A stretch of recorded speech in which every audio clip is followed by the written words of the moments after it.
Real E-Savvy Radio, your guide to more informed home ownership. Real E-Savvy is brought to you by EXIT Realty of the Carolinas and the Greensboro Law Center. What if you really could have it all? At EXIT Realty, We believe in making dreams come true. We believe The home you want is right there. is right there. And we'll help you find it. Thoroughly trained, passionately committed and always on your side. You can count on us every step of the way.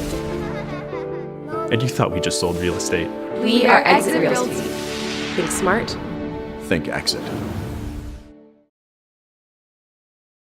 Welcome back to Real E-Savvy, the traveling radio show on WTOB, AM and FM. This month, I'm in Raleigh, North Carolina at the North Carolina Housing Finance Agency with Connie Helmlinger, Manager of Public Relations and Marketing. Exciting agency. I told you before I was really familiar with the Pennsylvania Housing Finance Agency, and I wanted to do a show and a column this month to let people know that these agencies are in every state in the country. Give a pretty good understanding of how they interact. They're not really a government agency, kind of, sort of, but not really. Kind of like Fannie Mae and Freddie Mac on the national level, correct? Well, we're a little bit different. I mean, we're a self-supporting public agency, which basically means that all the appropriations that we get for various programs go into the programs themselves, and we handle all of our operating costs. So that makes it a little bit different than some of the other agencies out there. We've been around since 1973, and we're started by the General Assembly, and the whole reason we were started is to help meet the affordable housing goals for people whose needs are not being met by the market. So that stretches into several different things. You have several different divisions here. Again, Yes. Terrible homework. We was working on this all week at home. I assume that you have single family and multifamily. Yes. You also have programs to help people that are underwater, which is really important in 07, 08 time frame. We do offer a foreclosure prevention assistance. The one that is continuing is the State Home Foreclosure Prevention Project, and that basically connects people with housing counselors who can help them work with their servicers or recommend them if their income qualifies for legal aid to help them in those situations. Mainly our agency focuses on, as you mentioned, single family or homeownership opportunities and multifamily financing. And breaking that down even further, our homeownership opportunities are broken down between our partnerships with community groups who are building their own neighborhoods, their own homes, and we provide financing either into that through a self-help program, and that's generally with habitats across the state. We provide financing and they roll that together with their own financing to provide an affordable mortgage to the people who buy their homes. Our community partner loan pool is actually, we provide up to 20% of the loan amount as down payment assistance to somebody who buys through that. The other half of our homeownership division are actually our affordable mortgage products. We have 3 of them right now. Our most exciting one, and the umbrella for all of them, is the NC Home Advantage Mortgage. That provides up to 5% of the loan amount as down payment assistance, which is a deferred forgivable loan. If the person stays in the home long enough, the loan can be forgiven. So that's really great. We just rolled out a special product for first-time buyers and military veterans last year. It's called the NC First Home Advantage Down Payment, and that actually provides an $8,000 down payment. So it's a little bit more of a boost to those people just getting into their first home. And then the other one that we have that's for first-time buyers and military veterans is the NC Home Advantage Tax Credit. And what that is it's a mortgage credit certificate that can provide up to $2,000 a year in a tax credit to people who qualify for it. Yeah, that's exciting, and I know you can't give us your website, and the reason why I said that is because typically when I look at a program and say, okay, you have a job, you've been there for a little bit of time, then you automatically assume when you see the word grant that you don't qualify, you make too much money. But you guys have some pretty reasonable, more than reasonable levels of both income and qualifying property. Yes, we do. For the NC Home Advantage mortgage, an income up to $87,500 across the state is the qualifying income, and that can be one member of the household. It's not a household income. The other income limits for the tax credit and for the down payment assistance are lower, and they vary by county and by family size. But as you mentioned, we have websites that people can go to get more information. Our agency's website is housingbuildsnc.com, so it's pretty easy to remember. If somebody's just interested in learning more about those mortgage products that we offer, they could go to nchomeadvantage.com. So pretty simple.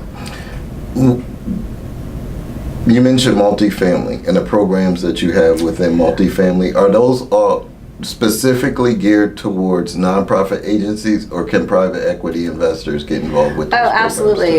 We provide rental development financing through the awarding of low-income housing tax credits. We work with the North Carolina Tax Allocation Committee, and we provide recommendations based on the applications that we get. They're the ones that review them, determine who are going to get those tax credit awards that year, and then we make the awards. And so we usually do that in August of every year. And these are all privately owned, privately managed properties. So our involvement is awarding this financing. We also award some of them money from the state's workforce housing loan program, which helps us to get into rural areas and to lower rents in urban areas that cost a lot more. So we do all the awarding of that. Once the properties are developed and they're built and they open up, we do compliance monitoring, based on whatever the funding was that was put in there. But that's really where our involvement stops. At that point, if somebody wants to rent one of those apartments, they need to contact the management office for that organization. Couple things we want to touch on specific to Forsyth County, and a couple other programs you want to go through. So, well, I will say one of the home ownership programs that I hadn't mentioned is we finance home repairs and rehabilitation for people whose incomes are low, mostly seniors, veterans, people with disabilities. The idea behind that is going in and fixing things that might be causing some imminent danger, addressing some hazards such as mold or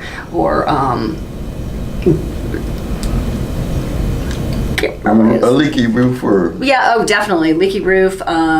We maybe installing a ramp so somebody can get in their house easier. Okay. And if anyone was interested in those services, we provide the financing, but we work through local partners. They're the ones who take the applications, approve somebody for the program, and then they supervise and contract for all the work. And on our website, Housing Builds NC, if somebody goes to the homeowners area, there's a community partner search engine, and they can click on that. They can put in Forsyth County, and it will show all the partners in the area that offer that programming right now. Okay, now on the other side of that, for the developer, if a developer has a program, it's a landlord, I've been there and done that, has a property that is in need of repair, that may have financed through you, may have financed through somebody else. Is there vehicles within NC Housing Finance Agency to help provide them assistance also? They would want to become familiar with the state's qualified allocation plan, which is updated every year. That's how we go through and rate the applications that we receive for the housing credits. Housing credits can be used for new development, but they also can be used for rehab. So somebody who was interested could go to our website, get that information, and then go through the process of applying. We're kind of done this year. The applications came in last week, and the Tax Reform Allocation Committee will be reviewing those, and then we'll be making those awards in August. But it's a good time maybe for somebody to become familiar who hasn't worked with us before on how this type of housing is financed. Okay. Well, it's great. I appreciate coming to Raleigh. Like I said myself, last month I was at BWI Airport. Now I'm in Raleigh. I think I travel more than any other host on WTOB. But thank you, Connie. Oh, you're welcome. Okay. Thank you, and keeping my audience real e-savvy. This is Drew Brown, an attorney at the Greensboro Law Center. We represent over 1,000 North Carolinians who have gone to Virginia and South Carolina and taken out high-interest car title loans. We contend that these loans are illegal if they're given to North Carolina residents. They violate our usury statutes, and really the people of North Carolina are the victims.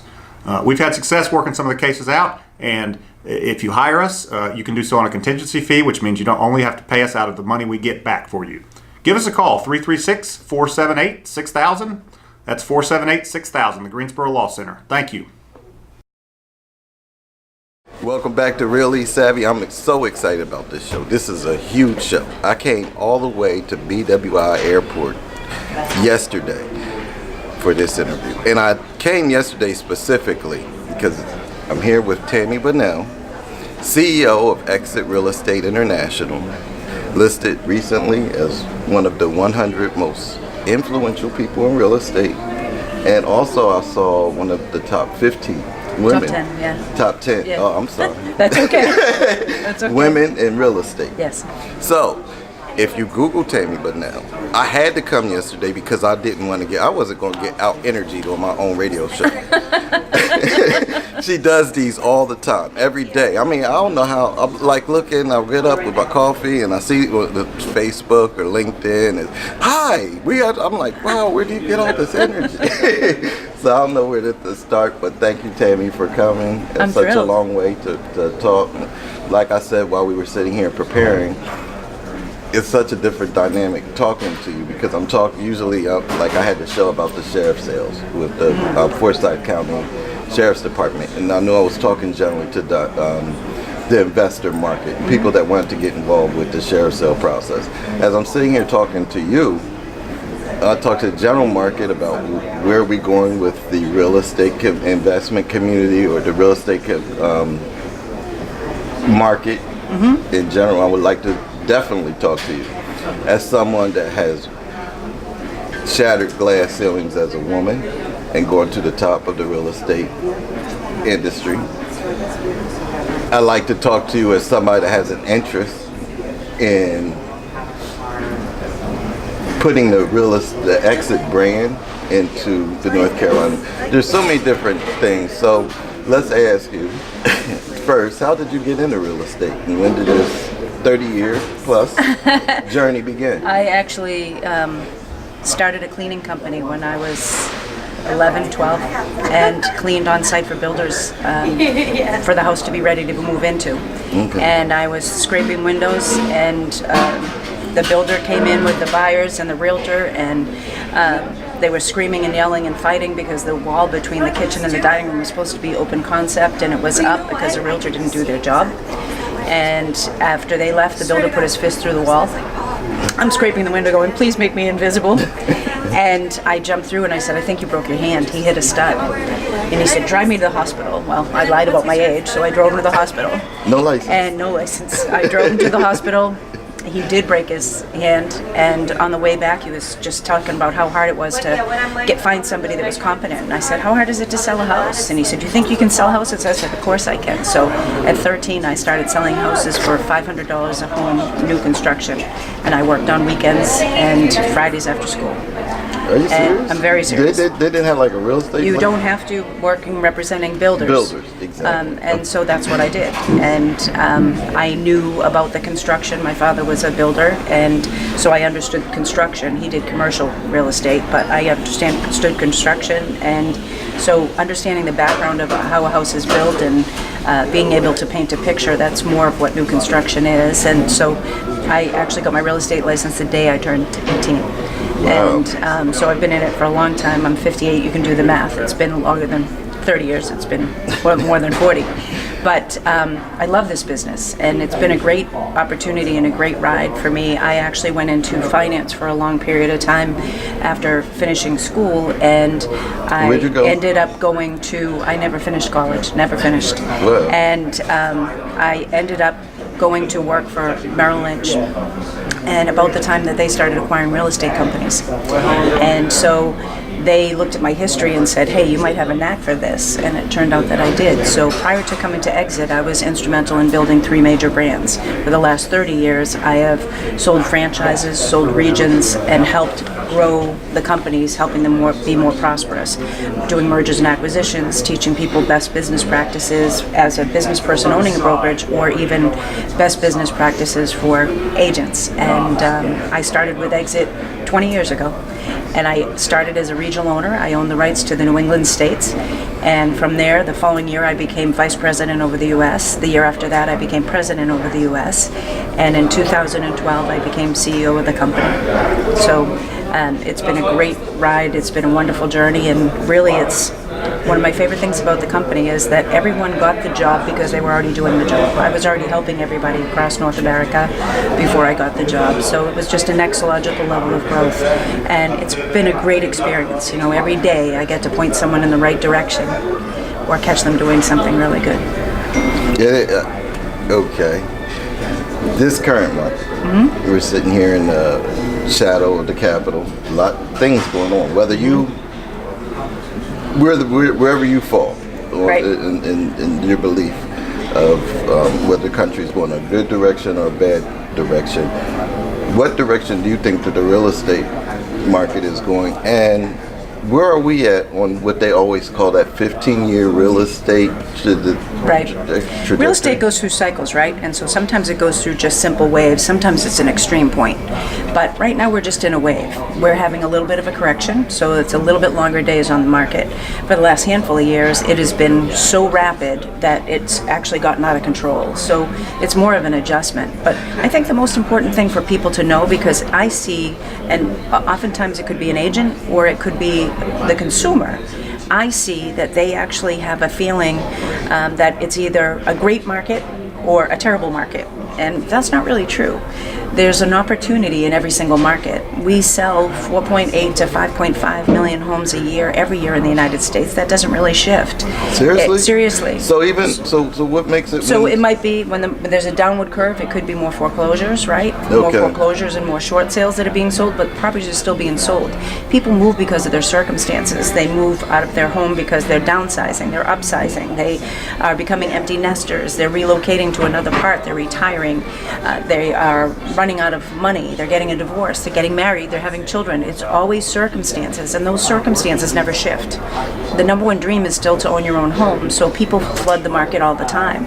It's just really getting them to understand that there's an opportunity everywhere. I've been through 3 recessions, and I can tell you, I've sat next to people on a plane that, you know, are all upset. Oh, I just left my house in Vegas. It was worth $800,000. Now it's only worth $3, and we're flying to California. And I'm like, yeah, but the house that you want to buy that was $1.5 million is now only $700,000. You know, I mean, you're going to get a return on the other side. So there's always an opportunity. I think the key is talking to somebody that is really a trusted advisor, somebody that is truly part of the solution, that can ask you the right effective questions so that you get the best return you can possibly get. So where do you see this current market? I mean, where are we in that? Well, it's correcting a little bit so that prices aren't skyrocketing anymore. The days on market are a little bit longer, but it's still a really robust market. It's still a really good market. The spring market slowed down a little bit on the East Coast because of weather. It took a little bit longer for us to jump into that spring market, but it's a really good market. First-time home buyers are out with a vengeance. Investor business is here all the time. It's just making sure that you ask those right effective questions so that you find the right opportunity for that investor if you're representing investors, right? But it's finding a lane that you're in that you're good at. Let's talk to investors for one quick second. Sure. Because you and Michael have provided me an opportunity that I'm struggling to take advantage of. Investment capital, you have it. You have a bunch of money, and every time you call somebody, oh, that property's just been sold. How do you get in front of that? I mean, you see the signs, we buy your house for cash. I mean, it's just so flooded right now and saturated with cash being cheap. And another opportunity in the deal that I just talked to you about off camera, I heard a totally different side of the current president's argument. And the thing was that he has a lot of money out on the street for real estate development. There's a lot of opportunity there. So how do you get in front of to be an effective investor when there's a million of them? Well, a couple things. One, there's actually a program out there called Own America that you could actually get an investor designation that will really help you to understand the return on investment, understand where the business was and where the business is and where the business is headed. But for me, in any business to succeed, whether I'm an investor, I'm a realtor, I'm a broker, or I'm representing investors, I need to have a 30,000 foot view. That's a picture of the whole country because that tells me the trends that are happening. And so I can get that by through realtor.org, seeing what the average sales price is, what's selling. I can get a really good picture, a really good snapshot. And if I look at that every month and I see it quarter over quarter, I'm going to be able to see trends. And if I can see them ahead of time before somebody else, I'm going to have an amazing opportunity. If I go to places like Inman News and Risk Media and FDIC.gov and FreddieMac.com, I can kind of see a lot of the trends that are out there. I can see money that's out there. I can see where there are opportunities. So that 30,000 foot view, that gives me a perspective. Now I know trends that are coming in. They usually start down the coast and work their way in towards the middle of the country. Not always, but usually. And so that gives me a perspective. Then I need the 2,000 foot view, and I'll tell you the best tip that I can possibly give you for the 2,000 foot view, and that's your whole state. And this is for the 2,000 foot view and the street level view, representing the board or the local area that you cover, that you live in, that you represent, that you understand the best, and even for people that live there. And that is finding a dirty dozen. A dozen people that work on the business, not in it. Do good things for them, help them grow as individuals, make sure they have an excellent reputation, stay connected with them every 4 to 6 weeks. They'll tell you of opportunities ahead of time. So I'll give you a great example. In where I live, in New England, so I'm pretty far north of here, right? Where I live in a town that there's only 9,000 plus people. And for the longest time, because it's an old farm country and there's a lot of farms, for a long time, ancillary apartments, so that if you wanted to have an in-law apartment as opposed to having a two-family, that in-law apartment had to be 800 square feet or less. But a lot of these farms are 4, 5, 6, 7, 8,000 square foot homes. So 2,000 square feet wouldn't even be unheard of, right? And people are bringing their kids back home. People are renting out space too, but people are bringing their kids back home. They're bringing parents back home, and that perception of the in-law apartment as opposed to a two-family adds value to the property in that specific community. So one of my dirty dozen is on the planning board. So I know what's happening, and I knew exactly when that law changed. Well, if you knew exactly when that law changed and what the properties were that had more square footage than was allowed, and you went and knocked on the door and said, I have an idea on how I can help you actually add value to your property today, would somebody listen to you? It's giving them the information ahead of time so that I'm providing added value. The dirty dozen for me: appraisers, home inspectors, insurance companies, mortgage companies, title companies. They'll tell you any trend that's happening, things that are changing that they might see. I represent one person be tied to the bank, statewide and locally. One person be tied to government. Could be the planning board, could be the governor. But they'll tell you trends and laws and things that are changing where you are in your community so that you can get a better return, so that you can see a much better rate of return. I live in a state where there's income tax, but I abut the state of New Hampshire where there's no income tax, and now in the state of Massachusetts, you can only, Massachusetts they're fine with, but for federal tax, you can only write off up to $10,000. Between state and property tax and everything else. But in New Hampshire, there isn't any income tax, right? So if you could show somebody a gain, doesn't matter, $10, $20, $30, $40,000 a year, it might make sense for them to move and cross over the border. But it's seeing those opportunities and really being ahead of it. I'm a systems person, so my job, being a good forecaster, I can go in and I can look at a company and I can tell you in 15 minutes probably whether that company's successful right now or not.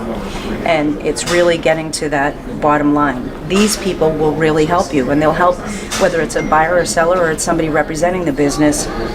Staying connected with them is really important, and they'll tell you things that are coming down the pike. Maybe a new company that's coming in, that's why banks are so important, right? Maybe a new company that's vying to move into that community that is really going to completely change the equation, or a company moving out.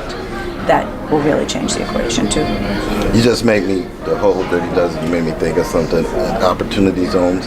Saw the Mark Royale interview. And interviewed Jude for the Yep. purposes of how does that fit into the conversation that we're having now? Well, that's the whole thing on all those 30,000 foot views, though. I speak a couple hundred times a year, and I can tell you until the last 3 months, almost every audience that I mentioned investing in Opportunity Zone wasn't even aware of it, even though it was established in 2017, effective in 2018. People didn't understand it.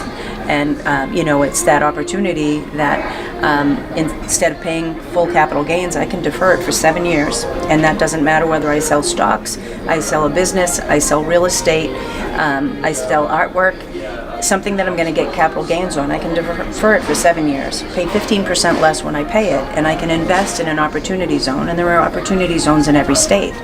And I can invest in real estate, or I could invest in a business. I could invest in a franchise. So doing more research about that is really good. But what if you came into every business owner and said, hey, have you heard of this? And you were ahead of that curve as a real estate professional, and they hadn't heard that conversation from anyone else, not their financial planner and not their realtor. How much stronger do you think they're going to think of you? Because you're just aware of things ahead of time. So, that 30,000 foot view, for me, part of that is representing what it is you represent. If you represent luxury, you're going to pay attention more to the Wall Street Journal than you are to Realtor.org, right? If you're representing people that are doing investments, you're going to pay attention to any laws that are changing in regard to investments, like investing in opportunity zones, and any tax laws that are changing that might make it so that people that own investment property in one state, it might be more beneficial for them to have that property in a different state if they no longer have the same write-off, right? But it's being aware of all those things so that you can just give somebody the full picture. And that full picture could be anything. It's not just investing in opportunity zones. It's not just the zoning laws changing where somebody is. New construction is out with a vengeance. There are zoning laws that are changing now, and they're pushing to change more and more because people are looking at living in smaller properties, being closer to cities. And so they're doing everything, including shipping containers, right? For people to build properties in and make subdivisions with shipping containers and have a central hub that everybody's almost bartering with each other. There are unbelievable trends that are happening, but if you're ahead of the curve and you're aware of it and it fits where you are, that's more than important than anything else. You have to find a need you can fit better than anyone else, and you have to fit the demographics of where you are. And so some of these opportunities are more prevalent depending on the state or the province that you're in. Some of those opportunities are more prevalent, but it's becomes a game because you're ahead, and all of a sudden you start to see 1, 2, 3, 4 markers that are very similar of like, okay, I know when the market's going to shift. I can already get that feeling and know when it's going to shift instead of being in denial. In 2008, everyone was in denial. Everything was going amazing, and so 2007, things slowed down a little bit. Everyone was still in denial. 2008, when everything hit the fan, it was like everyone was so surprised, but all the signs were there. People just chose not to pay attention and put blinders on because everything was great, right? And everybody was making money hand over fist. People make money in every single market. And, going back to investing, I have a really close friend in the New England marketplace, single mom, lives in New Hampshire, wants to stay in the same town that her kids are going to school in, which is one of the most expensive towns, but also one of the best public schools in the marketplace. So talking to her, asking the right effective questions, finding out what's really important, it turns out that the smartest thing for her to invest in, number one, she doesn't clean her own house, I know that. She doesn't mow her own lawn, I know that, right? So the smartest thing for her to invest in is condos, because she doesn't have to touch anything. And if she invests in that marketplace, everybody that gets a divorce is going into one of those condos so they can keep the kids in that school system. They're going to treat the properties well, and so she's upside $300 to $700 a month per unit that she's buying. That's a wonderful investment. That's a brilliant idea, but it's up her lane too. It's her lane. It's her alley. We see people that watch Fixer Upper, right, or any HGTV or whatever channel they choose to pick, and they think that tomorrow they're going to get to do a rehab and it's going to be amazing. And so I see an awful lot of dentists with Corian countertops in a property that doesn't belong with Corian countertops, right? And so you have to really realize, okay, how much am I going to do here? And that's the truth in everything with real estate. If I'm a first-time home buyer and I'm a water heater away from not being able to pay my mortgage payment, I probably don't want an hour and a half commute each way, so that I didn't realize how much gas I was going to spend and how many repairs I was going to have on my car and how much I'm going to be away from my brand new baby, right? It's thinking out everything. So when you have somebody that's asking you the right effective questions based on your lifestyle, based on what's going on in your world, based on where you are financially, that value is priceless. I asked that question. It started with just saying opportunity zones, and I had the opportunity to say that to Mark Morial, City Councilwoman Dee Dee Adams, who recently ran for Congress, and yourself. I got 3 totally different responses that were so informative, and all of them blew me out the water, and they all gained, like you said, the dirty dozen. Very true.